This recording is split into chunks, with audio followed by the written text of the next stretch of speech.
histoire d'enfance et d'ennui. C'est l'histoire d'un petit garçon qui passe l'été chez sa grand-mère en Normandie tout seul et qui, pour se divertir, regarde les familles qui jouent sur la plage, les enfants de son âge.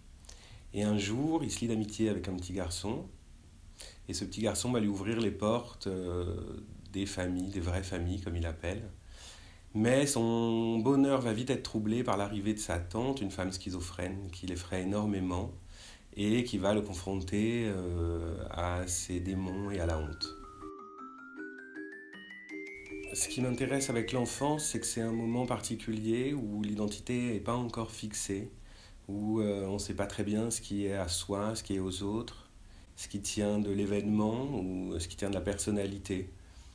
Je voulais un narrateur qui soit préoccupé uniquement du présent, pour qui il n'y ait pas de hiérarchie entre les événements. Tout est important pour lui. Il y a une tension entre ce qu'il voit à la surface, c'est-à-dire le monde de la plage, les enfants qui rient, et un monde souterrain qui grouille sous la surface de la plage et qui est fait de tout ce qu'il ne veut pas voir, la folie, la mort, le deuil. Et j'étais intéressé par cette idée du coup de monde souterrain, mais c'était aussi un hommage à un dessin animé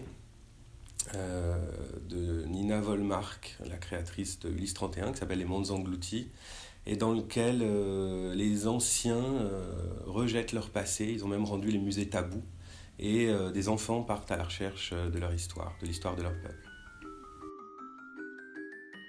J'aime beaucoup Nathalie Sarraute, et particulièrement Tropisme, qui est une succession de textes courts qui sont comme des tableaux, mais je trouve comme des véritables tableaux qu'on pourrait observer pendant des heures, dans lesquelles elle dilue des moments du temps. Et il y en a un en particulier qui me plaît beaucoup, que j'avais lu quand j'étais jeune et que j'ai relu après avoir écrit le livre. Et je me suis rendu compte que tout mon texte était pratiquement une génuflexion devant ce tableau-là.